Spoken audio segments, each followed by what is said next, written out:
you said your sister started running early on. Were you always into sports when you were younger too?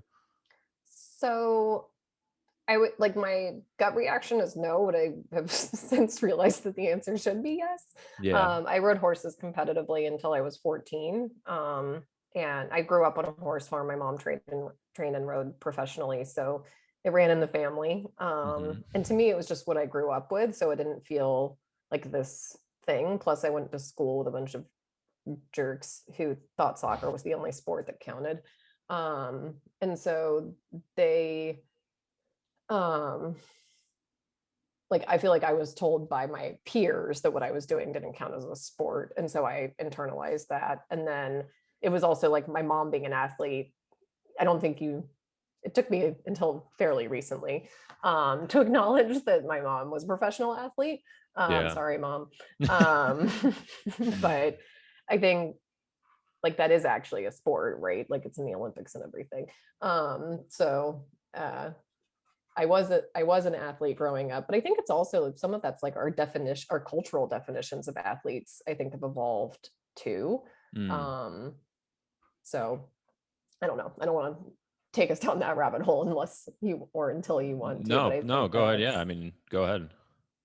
I mean, I think I don't know how much of that's just like my own journey versus the cultural zeitgeist, but um like the notion that everybody can be an athlete, like basically if you have a body, you're an athlete. Hmm. Um, I feel like is a much newer thing and goes along with the general thrust of I feel like where culture is heading of being much more inclusive and diverse and so on. Um, and that even I feel like in the last few years that feels very new. Like when I first started getting into endurance sports, I had people be like, "No, you're an athlete now," and it's like, "No, no, no, I'm not like Serena." Like, come on. Get out of Um, here. yeah, but I think that like I think the celebrity culture of athletes as celebrities is one thing, but I feel like for a Mm. while that ended up feeling like this exclusive anointed title of like, unless you are a famous, accomplished athlete and you like win things, you don't count as an athlete. Right. And I feel like we're much better, getting much better now. I think there's still room to go in terms of acknowledging that, like, if you have a body and you move it, you're an athlete.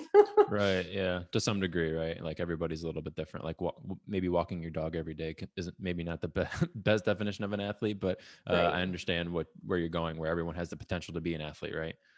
Yeah, and I think it becomes more about like, is it are you identifying as an athlete and are you taking that mentality to whatever you do? Like even if you start with walking your dog, I would argue like if as long as you're to me, part of being an athlete is like dedicating to the pursuit of Being an like athlete. physical well-being or whatever you like. To me, it's more than physical well-being, but I think it's that pursuit and that like commitment to that versus the sport you pick. Right. It doesn't have to be a sport, what you're saying, right? Like it's just your pursuit towards the better version of yourself, right? Mhm. Yeah. Yeah. No, I totally agree. And I think more than ever, like you said, over the past couple of years, it's certainly been a push, and more so even now. Research has with the pandemic and like COVID and stuff. Research supports like being active will certainly improve your odds with dealing with illness like COVID or like the flu and stuff like that. So I think even now there's even more of an incentive to get out and just start like walking your dog or walking or just going on a 15-minute break between your Zoom meetings, whatever it may be, just so you can become an athlete or your definition of what you consider to be an athlete. Exercise snacks. Exercise next. Yeah, exactly. That's interesting. I never heard that before. Is that something, is that your coin term? No, somebody so I mentioned I work at Nike, like we are lucky enough to have access to lots of you know, content and so on and trainers. Sure. And somebody came and did a Zoom break for us during some large Zoom meeting. And they called them exercise snacks. So it was like 5 minutes worth of just various stretches you can do at your desk to kind of counteract the stiffness of Zoom.